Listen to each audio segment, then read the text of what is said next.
students, so let's see here. We were learning refraction, right? है ना? We have completed the rare medium and denser medium till, right? Now give the heading refraction through a rectangular glass slab. Refraction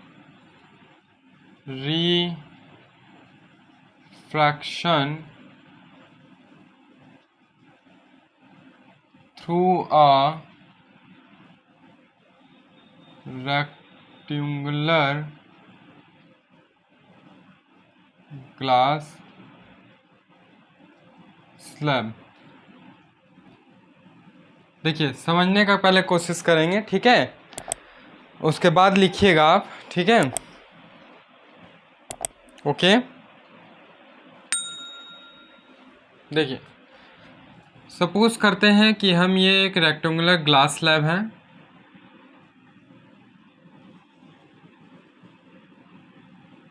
okay, ठीक ना?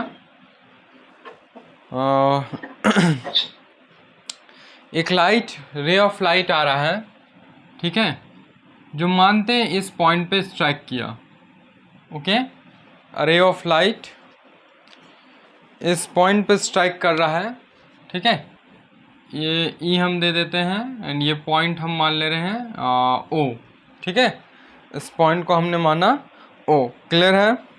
Okay. अच्छा, जैसे कि ये air medium से rare medium में जा रहा है, सबसे पहला चीज़ यहाँ हम नॉर्मल ड्रॉ कर लेते हैं, तो ये थोड़ा सा क्या हो जाएगा, नॉर्मल की तरफ बेंड हो जाएगा, राइट? और ये बेंड होता हुआ कुछ ऐसा स्ट्राइक करेगा जो कि इसको होना कैसा चाहिए था, लाइक दिस, है कि नहीं? ये जब सीधा अगर जाएगा तो कुछ ऐसा इसको जाना चाहिए, है ना? ओके. अच्छा, अब इसने इस पॉइंट पे जो स्ट्राइक किया है, इस पॉइंट को भी हम कुछ मान लेते हैं, तो क्या मानेंगे, ओ डैश, ठीक है. अगर वहाँ मैंने ओ माना है तो यहाँ पे हम कंसीडर कर लेते हैं ये पॉइंट है मेरा ओ डैश, और यहाँ पर भी ना हम एक परपेंडिकुलर ड्रॉ करते हैं, ठीक है, नॉर्मल जो कि हमारा रहेगा, ठीक है. ग्लास स्लैब से एयर की तरफ निकल रहा है, तो ये क्या हो जाएगा, नॉर्मल से दूर जाएगा, राइट? नॉर्मल से क्या होगा, दूर जाएगा, है ना? ओके.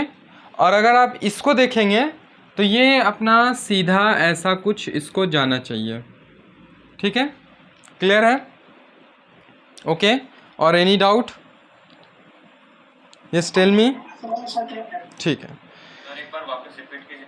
हाँ, मैंने कहा कि रे ऑफ लाइट आ रहा है इधर से, जो कि पॉइंट ओ पे स्ट्राइक किया, ठीक है, टच किया, तो एयर मीडियम से ग्लास मीडियम में आ रहा है, तो नॉर्मल के क्या हो जाएगा, वो थोड़ा बेंड करेगा टुवर्ड्स द नॉर्मल, है कि नहीं? मान लेते हैं ये नॉर्मल एन हमने दे दिया, पॉइंट ओ पे स्ट्राइक किया, ठीक है, ओके. तो ये क्या करेगा, नॉर्मल की तरफ बेंड करेगा, ठीक ना? नॉर्मल की तरफ ये बेंड करेगा.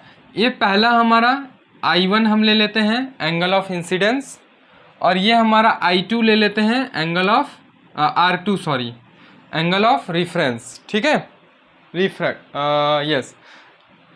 रिफ्रैक्शन, है ना? देन जब वो ग्लास स्लैब के अंदर गया तो वो थोड़ा नॉर्मल की तरफ बेंड किया, और बेंड करता हुआ ओ डैश पॉइंट पे ये टच किया, ठीक है.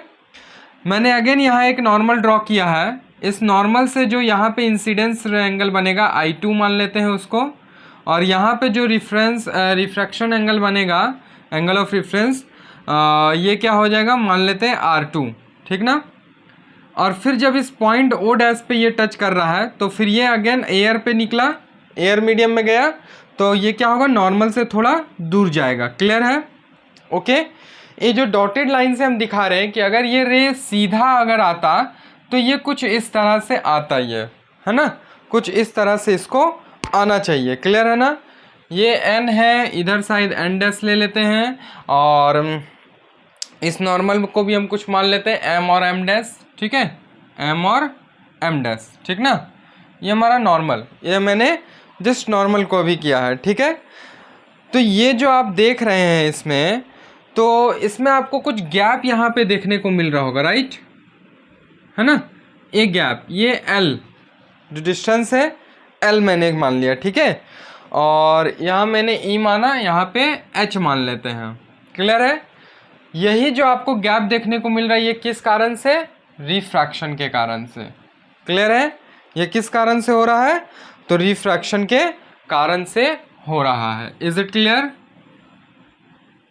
ठीक ना। ये एयर मीडियम हो गया, ठीक है, एयर है वो। ये ग्लास स्लैब हो जाएगा, ग्लास स्लैब, और अगेन इधर एयर में निकल गया, ठीक है। मतलब देखा जाए तो rare, denser medium, then rare, rare से डेंसर में आया, फिर डेंसर से रेयर में जा रहा है। क्लियर है ना। यहाँ तक ये चीज़ समझ में आया या कोई डाउट है, बताइए। यस, बोलिए मुझे। नहीं, पहले इस डायग्राम को थोड़ा लिख लीजिए, ड्रॉ कर लीजिए, फिर मैं इसका एक्सप्लेनेशन को दिखा देता हूँ। चलिए अब इसका एक्सप्लेनेशन हम लोग लिख लेंगे, ठीक है। तो लिखिएगा, द लाइट रे has changed its direction, the light ray has changed its direction at point O, at point O, है ना, इस पॉइंट पे O and O dash, the light ray has changed the direction, change its direction at point O and O dash, O and O dash, comma, note that both the point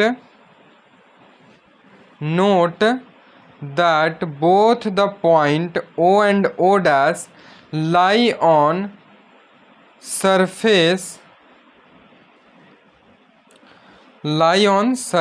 separating two transparent medium. Note that both the point O and O dash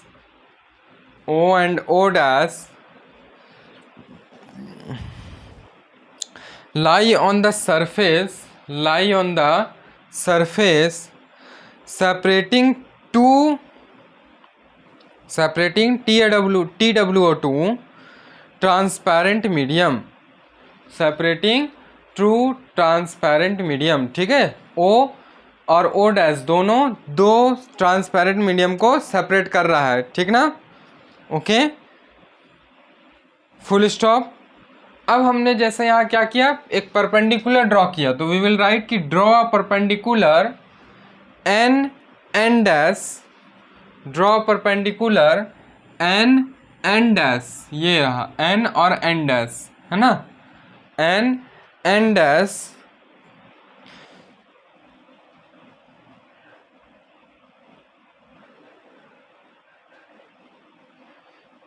to A B के perpendicular, ठीक है, at O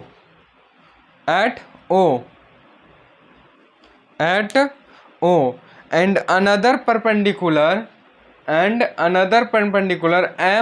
M dash,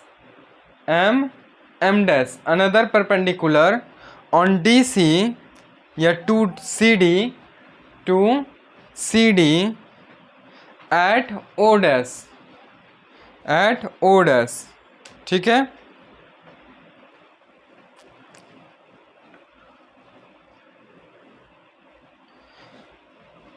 M1, the light ray at point O, the light ray at point O has entered from, the light ray at point O has entered from a rare medium to a denser medium, that is air to glass slab, है ना, that is from air to glass. okay,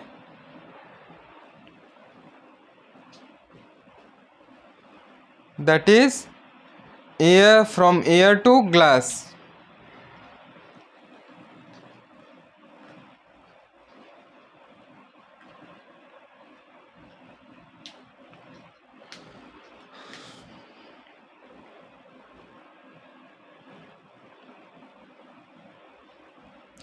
That the light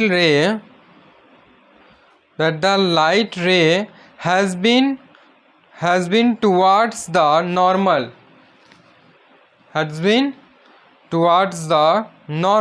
full stop. At O dash the light ray has entered,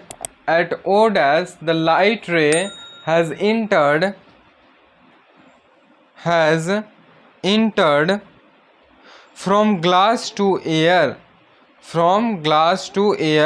that is from denser medium to rare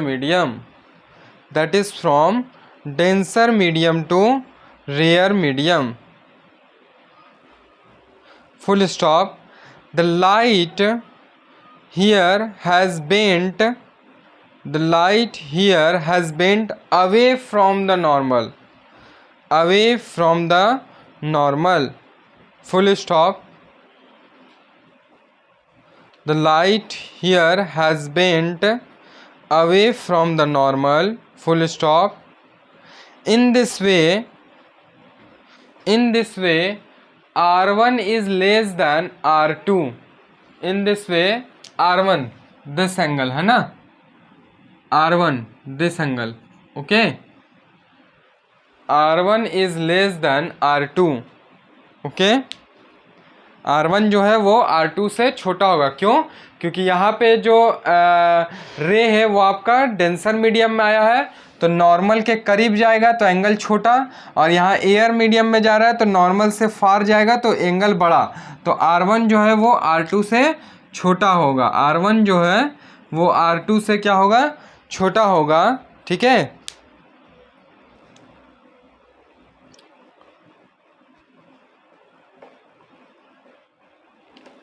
अच्छा, इसको ऐसे लिख लीजिएगा कि in this way R1 is less than I1, अभी इस point पे हम लोग बाद में आएंगे, पहले ये दोनों को कंपेयर करते हैं कि R1 जो है वो I1 से छोटा होगा, R1 जो है वो आपका I1 से क्या होगा, छोटा होगा। I1 क्या हो गया, जो एंगल ऑफ इंसिडेंस है ना, एयर में है तो क्या हो गया, नॉर्मल से दूर रहेगा। लेकिन वही जैसे ग्लास स्लैब में आया, इंटर किया लाइट रे तो नॉर्मल की तरफ थोड़ा क्लोज आ जाएगा, तो ऑफ कोर्स R1 जो है वो छोटा हो जाएगा I1 से, ठीक है, okay. And R2 is greater than I2, और यहाँ पे R2 जो है वो आपका ग्रेटर हो जाएगा I2 से, ठीक है, क्योंकि I2 जो एंगल ऑफ इंसिडेंस वो बन रहा है ग्लास स्लैब में, नॉर्मल के करीब रहेगा, लेकिन वही जब बाहर निकलेगा तो ये रे क्या हो गया, नॉर्मल से दूर जाएगा तो एंगल बड़ा बनाएगा, तो R2 जो है वो I2 से बड़ा होगा, ठीक है। And R2 is greater than I2,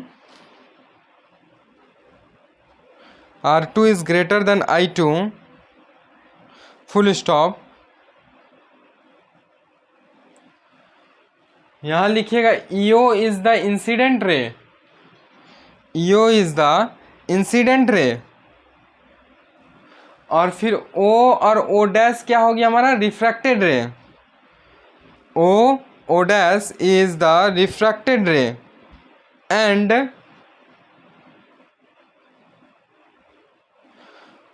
O dash H is the emergent रे, O dash H is the emergent रे, मतलब ये जो रे आप देख रहे हैं ये रे कहलाएगा इमर्जेंट रे,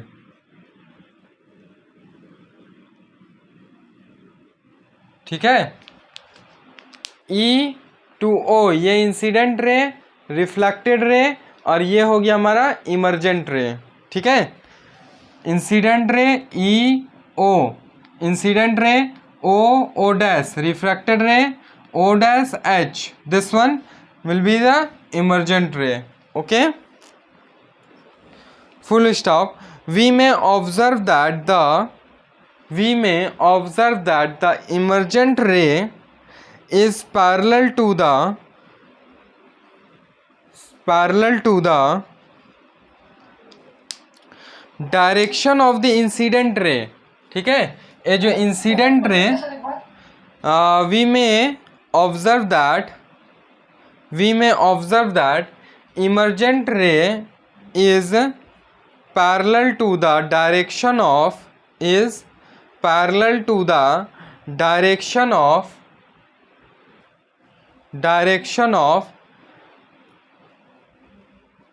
द इंसिडेंट रे। देखिए, ये जो हमारा इमर्जेंट रे है, और जो मैंने बताया कि ये इंसिडेंट रे अगर आता तो ये ऐसे होकर के सीधे जाता है कि नहीं। तो इमर्जेंट रे जब निकला और ये इंसिडेंट रे के डायरेक्शन के आपको कैसा दिखेगा, पैरेलली। देखिए यहाँ पे आपको पैरेलली देखने को मिल रहा है। ठीक है, क्लियर है। यही जो मैंने यहाँ पे डिस्टेंस दिखाया O'(L), यहाँ से ये क्या हो जाएगा, अब ये पैरेलली जाना स्टार्ट करेगा direction of the incident ray. ठीक है, क्लियर है, full stop. This is because the extend of अब इस कारण क्या हो रहा है। ठीक है, this is because the extend of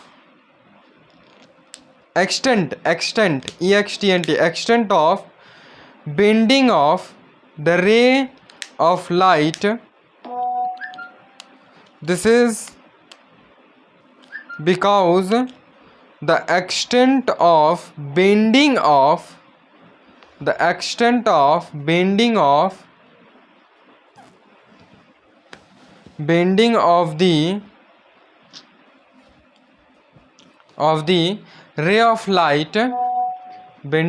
ray of light, at the opposite parallel face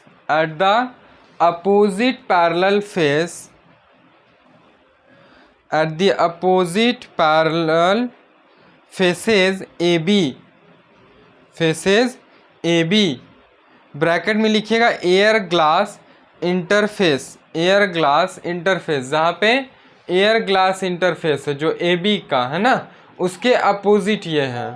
ठीक है, air glass interface, bracket close, and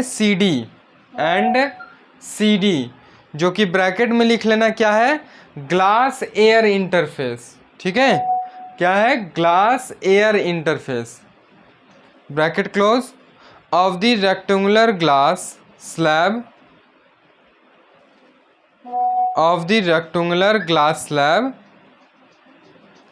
is equal and opposite.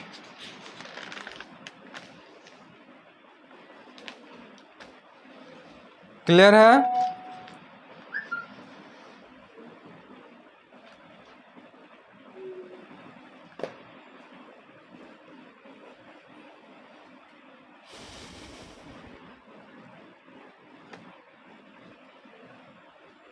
Okay, समझ में आया ना, ऐसा क्यों हो रहा है, क्योंकि ये जो पैरेलल है, अपोजिट पैरेलल लाइंस हैं, इनके कारण से ऐसा आपको देखने को मिल रहा है। ओके, इज इट क्लियर और any doubt? Yes students, please tell me.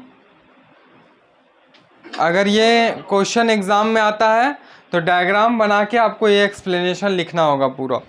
ठीक है,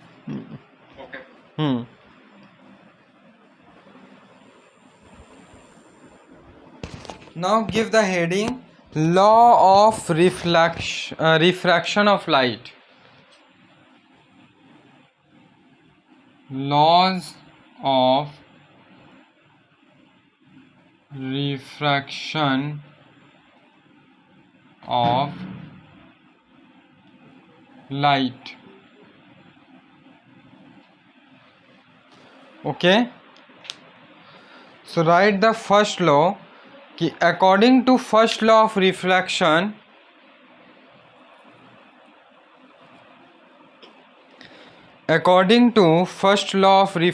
of light,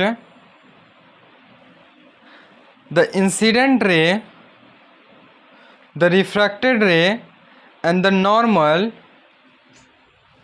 the incident ray, the refracted ray and the normal at the point of incidence. The normal at the point of incidence, according to first law of refraction of light, the incident ray, the refracted ray, and the normal at the point of incidence.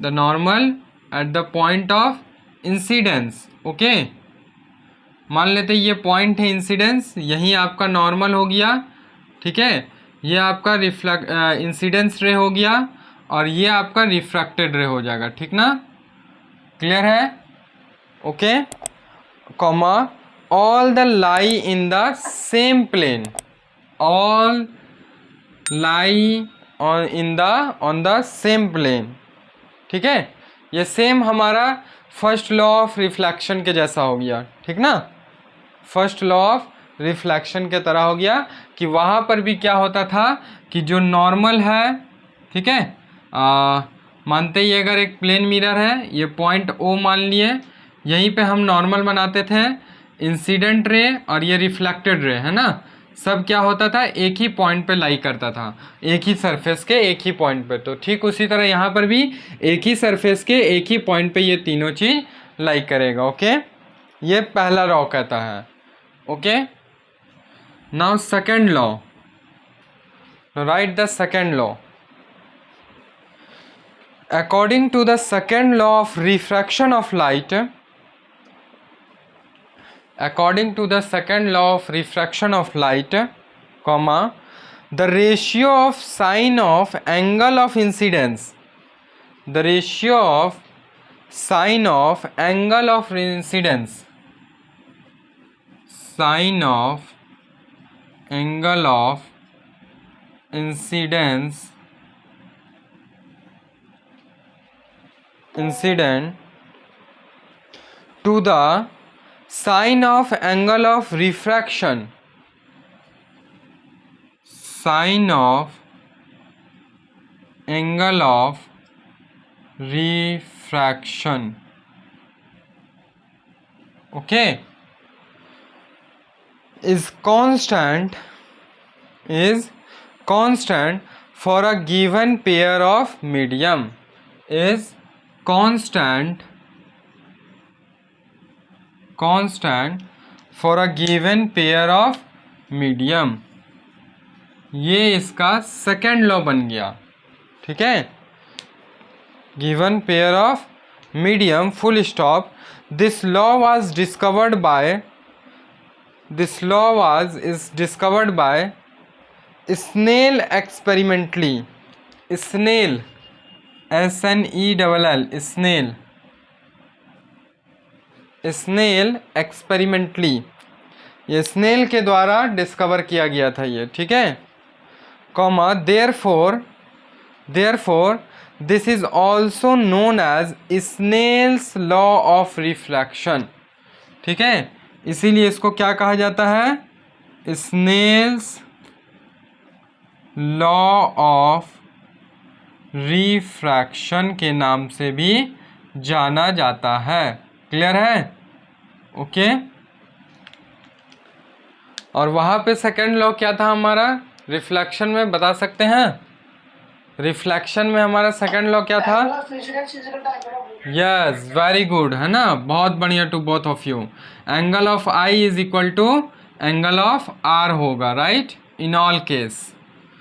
लेकिन यहाँ पे क्या होगा कि angle of, जो sine of angle of incidence, ठीक है, ये और sine of angle of refraction जो हो जाएगा, इसका रेशियो हमेशा कांस्टेंट होगा for two particular pair of medium के लिए, ठीक है।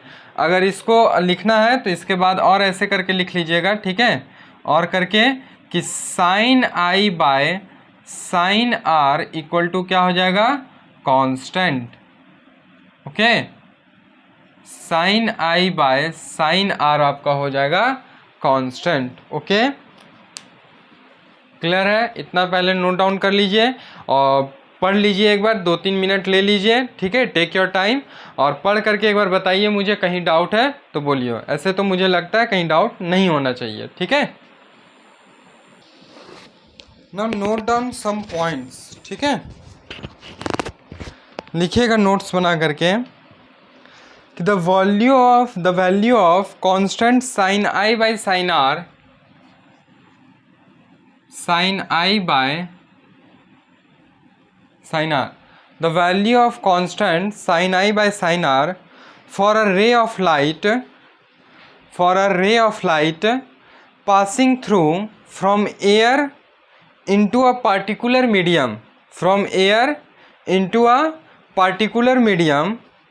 is called the refractive index. क्या कहलाता है वो? रिफ्रैक्टिव इंडेक्स, ठीक है। यही जो कांस्टेंट, शुरू से मैं बोल रहा हूं, the value of the constant sine i by sine r for a ray of light passing through air into a particular medium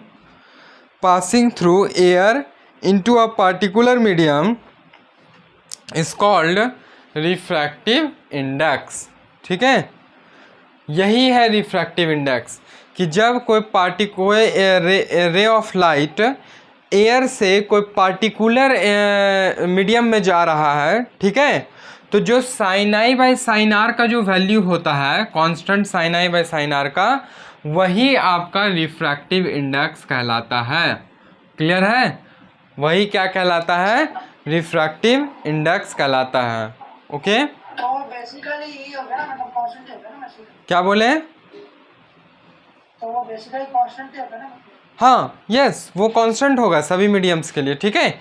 air to glass के लिए हमेशा कांस्टेंट होगा, एक वही वैल्यू रहेगा, है ना, यूनिवर्सल वैल्यू जिसको हम कहते हैं, ठीक है, वो कांस्टेंट ही रहता है, ठीक ना, क्योंकि इसका वैल्यू ही ये कांस्टेंट है, रेशियो ही कांस्टेंट आ रहा है, और जो वैल्यू आ रहा है वही तो रिफ्रैक्टिव इंडेक्स। तो ये कांस्टेंट मतलब इसका जो रेशियो आया है, मान लेते 2/3 या जो भी कुछ आ रहा है, वो तो हमेशा फिक्स्ड ही रहेगा ना, कांस्टेंट ही रहेगा, ठीक है।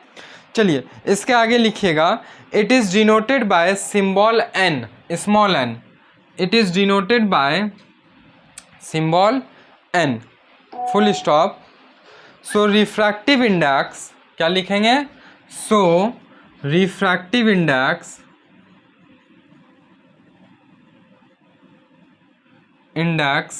ठीक है, क्या करने का? एन इक्वल टू क्या हो जाएगा? Sine i by sine r, ठीक है, sine i by sine r. Is it clear? Sine i by sine r, ठीक है। और एनी डाउट?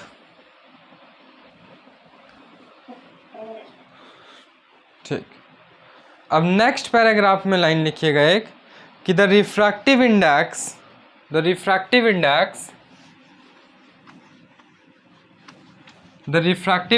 ब्रैकेट में small N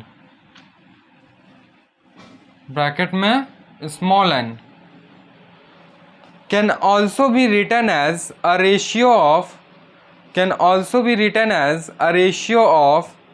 speed of light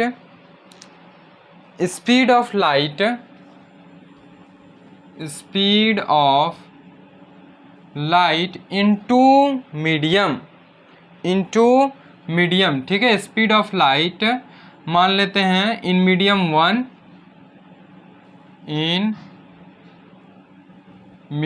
1 divided by क्या हो जाएगा? स्पीड ऑफ लाइट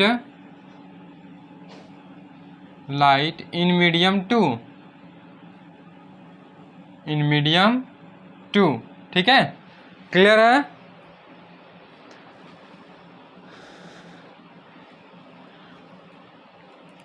ये लिखाएगा कैसे? तो हम लिखेंगे मीडियम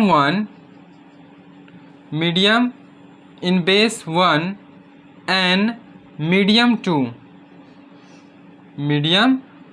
इक्वल टू ये फॉर्मूला, ठीक है, ये लिख करके इक्वल टू ये फॉर्मूला यहाँ आ जाएगा, ठीक ना।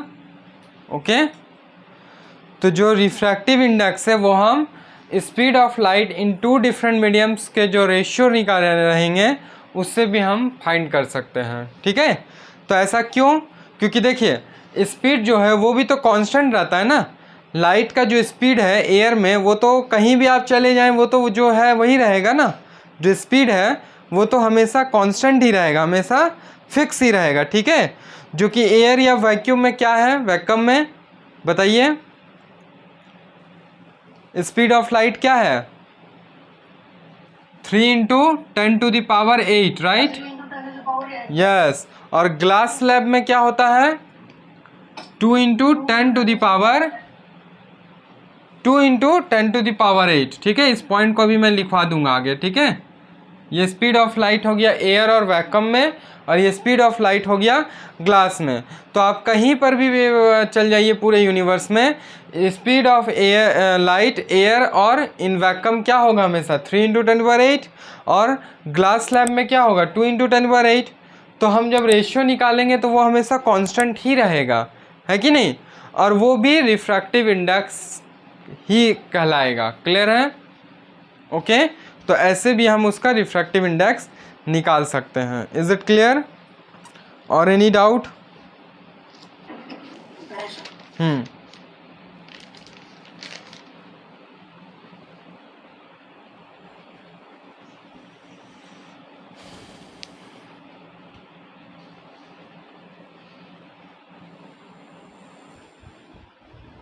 नेक्स्ट पॉइंट लिखिएगा, when light is going from vacuum to air, vacuum or air, when light is going from vacuum or air, not to, okay, vacuum or air to another medium, when light is going from vacuum or air to another medium,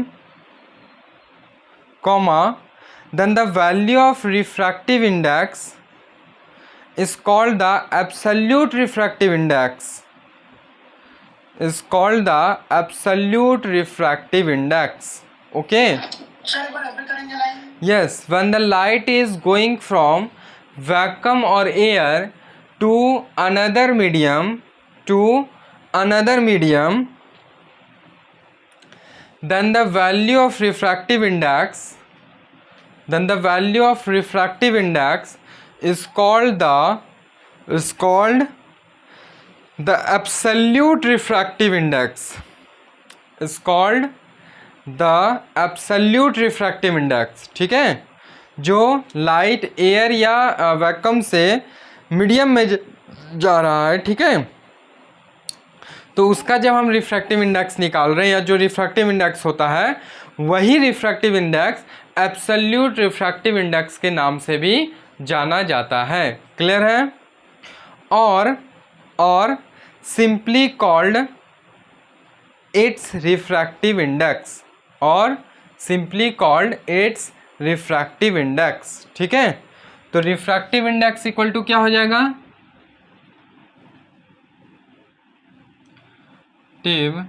index equal to, बताइए, refractive index equal to क्या हो जाएगा? Speed of light in vacuum और air divided by speed of light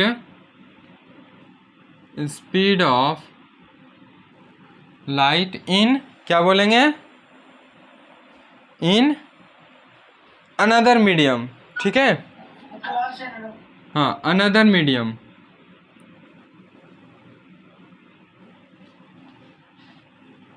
clear है? तो एक बार definition repeat कर दीजिए। Yes, when the light is going from vacuum or air to another medium, then the refractive index, then the value of refractive index is called the absolute refractive index, ठीक है। ये जो refractive index आएगा इसी को हम absolute refractive index भी बोलते हैं। मतलब एयर टू ग्लास का जो रिफ्रैक्टिव इंडेक्स निकाले वो एब्सोल्यूट रिफ्रैक्टिव इंडेक्स कहलाएगा। एयर टू वाटर का अगर रिफ्लेक्टिव इंडेक्स निकालें तो वो भी एब्सोल्यूट रिफ्रैक्टिव इंडेक्स कहलाएगा। लेकिन अगर ग्लास टू वाटर या वाटर टू ग्लास, ठीक है, या कोई अनदर 2 डिफरेंट मीडियम्स ले रहे हैं जिसमें एयर और वैक्यूम नहीं है, कोई भी दूसरा कोई मीडियम ले रहे हैं वो एब्सोल्यूट रिफ्रैक्टिव इंडेक्स नहीं कहलाता, जस्ट रिफ्रैक्टिव इंडेक्स कहेंगे, ठीक है। लेकिन वही जब एयर के साथ करके लेते हैं तो वो एब्सोल्यूट रिफ्रैक्टिव इंडेक्स कहलाता है, या फिर हम कह सकते हैं simply called its refractive index, या तो सिंपली रिफ्रैक्टिव इंडेक्स कहिए, ठीक है। और इसी को हम क्या बोलेंगे, और करके अगर लिखना है नोटेशन में हमको तो कैसे लिखेंगे बताइए, n in base m equal to क्या हो जाएगा, सी बाई यू, ठीक है। ये रिप्रेजेंट करने का तरीका हो गया, ओके, ठीक है, नोट डाउन इट। चलिए अब वो पॉइंट लिख लीजिएगा, speed of light in air और vacuum, speed of light in air और वैक्यूम इक्वल टू 3 × 10⁸ पहला पॉइंट। दूसरा पॉइंट लिखेंगे speed of light in glass, speed of light in glass 2 × 10⁸, ठीक है। Now write a next point, the ratio of speed of light in vacuum or air, the ratio of speed of light in vacuum or air to speed of light in a medium, कोई भी another medium, ठीक है। यही ratio की बात कर रहे हैं, speed of light in vacuum और air to speed of light in a medium is called the refractive index of that medium. मतलब अगर ग्लास रहेगा यहाँ पे तो रिफ्रैक्टिव इंडेक्स ऑफ ग्लास कहला जाएगा, अगर वाटर रहेगा तो रिफ्रैक्टिव इंडेक्स ऑफ वाटर कहला जाएगा, ठीक है। अगेन मैं रिपीट करता हूँ, the ratio of speed of light in vacuum और air to the speed of light in a medium is called the refractive index of that medium, ठीक है। वहाँ जो मीडियम रहेगा वो उस मीडियम का रिफ्रैक्टिव इंडेक्स कहलाएगा। Is it clear? Okay, yes student. So heading दीजिएगा एब्सोल्यूट रिफ्रैक्टिव इंडेक्स, ठीक है।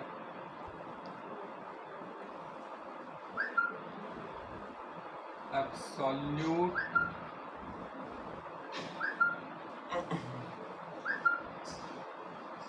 Refractive index, okay.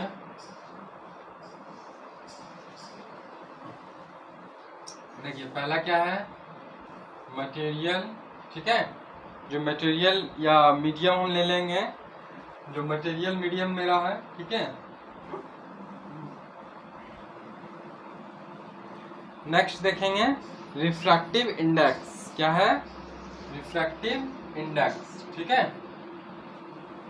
Screen visible है ना इधर? Yes sir. हाँ सर। रिफ्रैक्टिव इंडेक्स,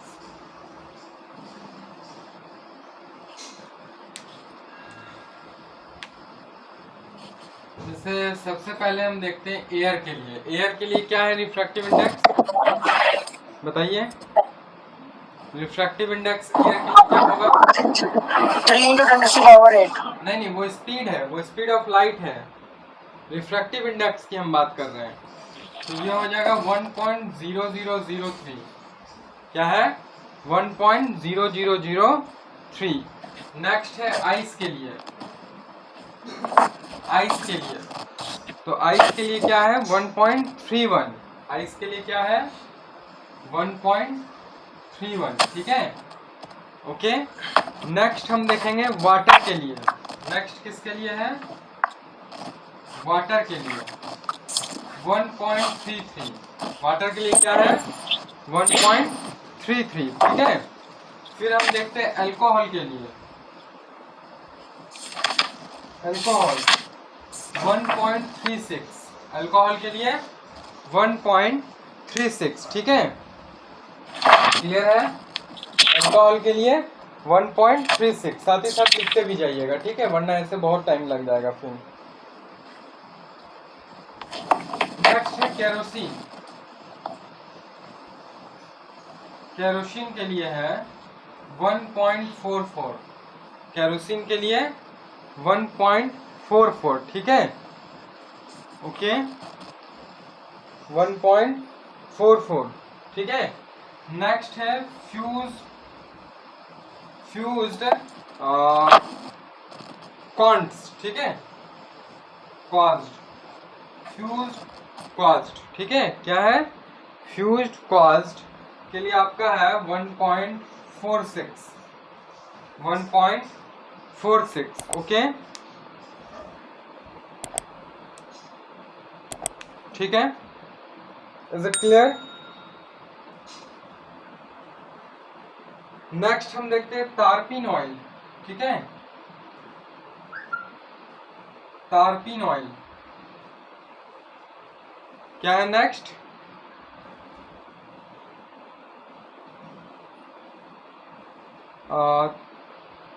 टारपेंटिव ऑयल लिख लीजिएगा इसको, ठीक है, टारपेंटिव ऑयल,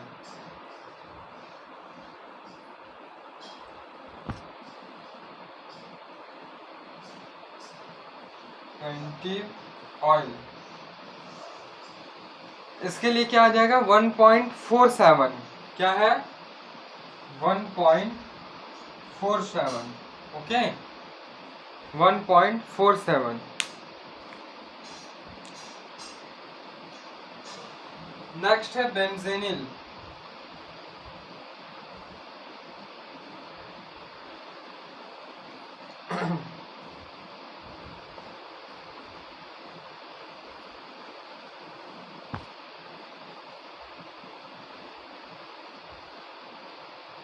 बेंजीनल, ओके, इसके लिए आपका 1.50, 1.50, ठीक है। नेक्स्ट आ जाएगा crown glass, CRAWN, crown glass, crown glass के लिए 1.52, 1.52, ठीक है, रेस्ट मैं इधर लिख दे रहा हूँ, ठीक ना, material medium and their refractive index,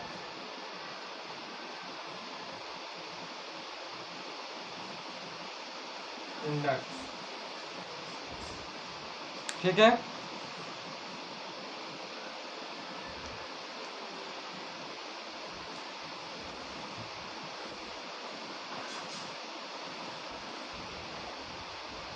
note down कीजिए तब तक उसे।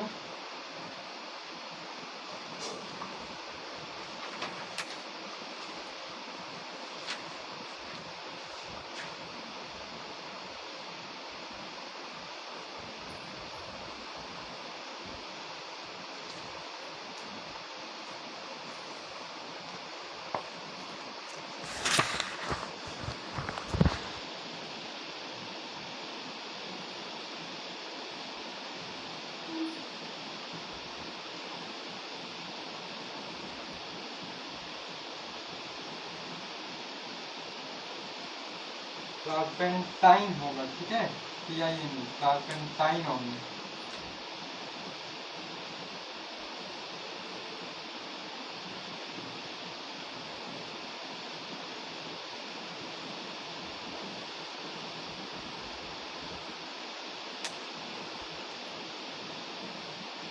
बेंजीन और फिर crown glass, okay.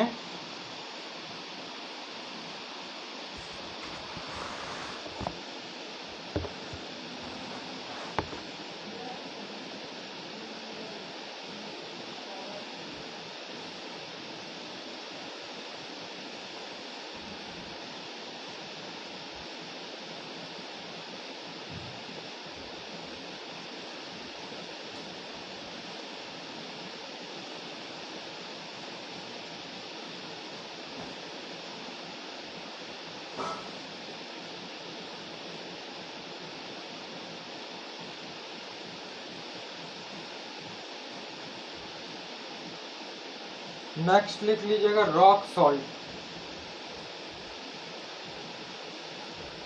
Rock salt, rock salt के लिए है आपका 1.54, 1.54, ठीक है, 1.54। नेक्स्ट है कार्बन डिसल्फाइड, कार्बन डिसल्फाइड, ठीक है, FIDE PHID, disulphide, carbon disulphide इसके लिए 1.63, 1.63, ओके। उसके बाद लिखिएगा dense flint glass, dense flint glass,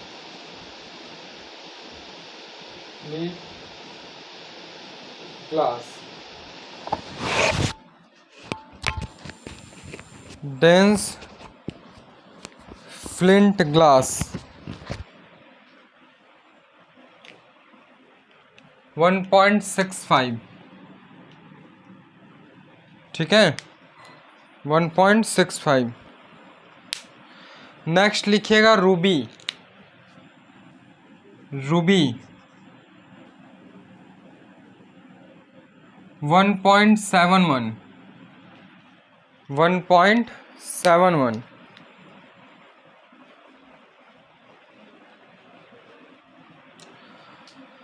और एक लिख लीजिएगा डायमंड, डायमंड 2.42, डायमंड 2.42। इसमें आपका एयर, वाटर, अल्कोहल, केरोसिन, ठीक है,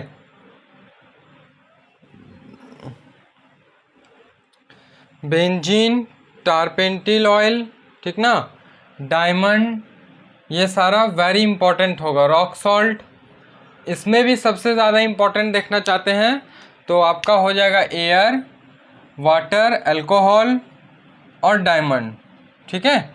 एक और ले ले तो केरोसिन। ये 3-4 जो है आपका 1 2 3 4 5, ये 5 वेरी वेरी इंपॉर्टेंट होगा, ये हमेशा याद रहना चाहिए आपको। क्लियर है? नोट डाउन कीजिए तब तक। ठीक है स्टूडेंट्स, देखिएगा अब एक क्वेश्चन लिखिएगा।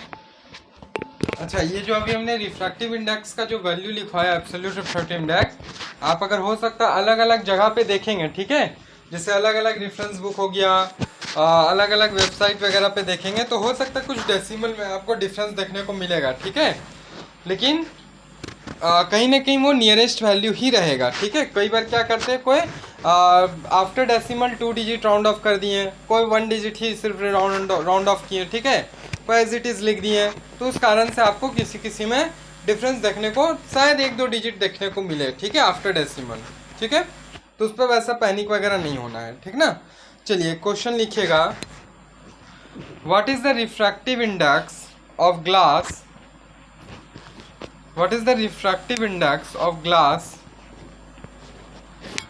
when the speed of light in glass, when the speed of light in glass,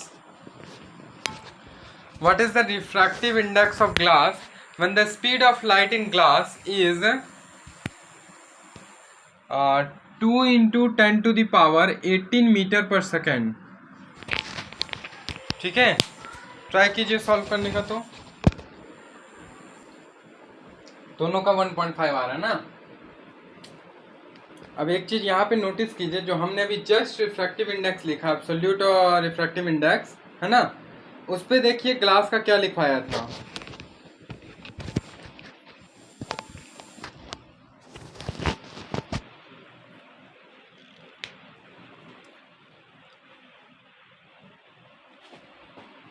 बताइए।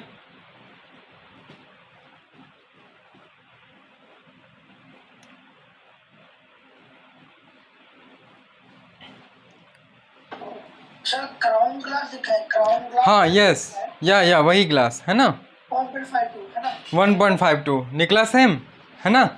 यस अब देखिए कैसे करना है। तो since refractive index NM equal to क्या हो जाएगा, एयर बाय द मीडियम है ना। तो C/V speed of air, speed of light in air और vacuum by speed of light in the medium. Okay तो हियर N/M इक्वल टू क्या करेंगे हम, speed of light in air और vacuum हमेशा याद रखना है 3 × 10⁸ है ना, 3 × 10⁸ क्लियर है। लिखेंगे 3 × 10⁸ डिवाइडेड बाय 2 × 10⁸। 10⁸ बाय 10⁸ कैंसिल हो जाएगा। तो फिर ये क्या आ गया, NM equal to 3/2 that is 1.5। Is it clear. Next question लिखिएगा, नोट डाउन करना चाहते हैं तो कर सकते हैं, स्टेप बाय स्टेप ही एकदम लिखना है, ठीक है। Next question, light इंटर्स from air into a glass plate, light enters from air into a glass plate having refractive index 1.5। एक ग्लास स्लैब में लाइट इंटर कर रहा है एयर से ग्लास स्लैब में, ठीक है, जिसका रिफ्रैक्टिव इंडेक्स आपको दिया हुआ है 1.5, ठीक ना। What is the speed of light in glass, What is the speed of light in glass? Sir ये तो सेम क्वेश्चन हो गया, मतलब वो घुमा Yes. के दिया बस, जहाँ पहले ये करना उसकी जगह पे। हाँ बड़ा अच्छा ऑब्जर्वेशन किया है ना, वही अभी मैं बोलने वाला था कि सेम क्वेश्चन को मैं क्या कर दिया, घुमा के दे दिया है ना। यहाँ पे स्पीड दिया हुआ था लाइट का, रिफ्रैक्टिव इंडेक्स आपको निकालना है, यहाँ रिफ्रैक्टिव इंडेक्स दे दिया, स्पीड निकालना है। सेम वही करेंगे, formula NM equal to C/V। NM के जगह पे 1.5 डालिए, C speed of light in air 3 × 10⁸ divided by V क्या हो जाएगा, क्रॉस मल्टीप्लाई करेंगे, V इक्वल टू 3 × 10⁸ बाय 1.5 है ना। ओके देन इसको आप सॉल्व करेंगे 10 और ये 3 5 = 15, 5 2 = 10 तो हो गया 2 × 10⁸ मीटर पर सेकेंड। क्लियर है, ठीक ना। एक और क्वेश्चन लिखिएगा, last question, the refractive index of a diamond is 2.24। Refractive index of a diamond is 2.24। Refractive index of a diamond is 2.24। Then what is the speed of light in diamond, What is the speed of light in diamond? चलिए देखिए तो निकाल के देखिएगा, कहता है refractive index of diamond is 2.24 right. Formula लगाएंगे NM equal to C/V, ये फॉर्मूला है हमारा। रिफ्रैक्टिव इंडेक्स कितना दे रहा है, 2.24 है ना, 42 है, 2.42 इक्वल टू C/V। C कहने का मतलब क्या हो गया, speed of light in air है ना, दैट इज 3 × 10⁸ मीटर पर second by V in medium क्या हो जाएगा, V 2 पॉइंट, अच्छा 24 मैंने बोल दिया था क्या, नहीं 42 कीजिएगा उसे, 2.42 ठीक है, 2.42, इसीलिए आई थिंक डिफरेंट आंसर आ रहा है, ठीक ना, 2.42 है, ठीक है। क्योंकि हमने भी इंडेक्स में पढ़ा था ना, एब्सोल्यूट रिफ्रैक्टिव इंडेक्स जो लिखवाया टेबल, उसमें भी देखिए क्या है डायमंड का 2.42 है ना, ठीक है। तो डिवाइडेड बाय V हो गया, ये V इधर गया तो इधर जाके हो जाएगा 2.42 इंटू यहाँ हो गया 100, दैट इज 3 × 10⁻, क्या हो जाएगा 8। अभी 100 को हम अलग ही रखते हैं, ठीक है, डिवाइडेड बाय 242, 3 से चेक कीजिए ये कटेगा या नहीं, 2 to 4 और इधर 4 8 है ना। 2 से करते हैं, 2 से करने पे 1.23 आ रहा अब। ओके, हाँ 1 यहाँ करेंगे तो हाँ सही है 1.23 ना। ठीक ठीक, आगे और भी कोई डिजिट्स आ रहा होगा तो राउंड ऑफ करके देखिएगा। 2 1 2 2 4 2 1 2 250 टाइम्स में 4, ठीक है। अच्छा अब इसको कीजिएगा 3 इंटू 5, 3 5 ज़ा 150 डिवाइडेड बाय 121 इंटू 18, 1 टाइम्स में देंगे 121, कितना आ जाएगा इधर आपका हो गया 28 पॉइंट जो देखे, हाँ 1.2 समथिंग करके आएगा, देखिएगा 1.2 समथिंग कुछ 3 या 4 रहेगा राउंड ऑफ करने पे, ठीक है, इंटू 10⁸ मीटर पर सेकेंड। क्लियर है? और एनी डाउट? ठीक है, अगर 2 3 आ रहा है देन 2 3 कर दीजिए, 1.23 है ना। 1.22 भी हो रहा है, 1.25 भी हो रहा है। बहुत अच्छा 1.225 आ रहा है क्या? नहीं 1.22 भी है और 1.25 भी हो रहा है शायद। ऐसे कैसे हो जाएगा, एक बार कैलकुलेटर से देखिए करके, कैलकुलेटर से 1.239 आ रहा है। 239 देखिए इनका सही आ रहा है, 1.239 आएगा ना, राउंड ऑफ करेंगे तो 1.24 होगा, है ना, वही मैंने बोला था, ठीक है।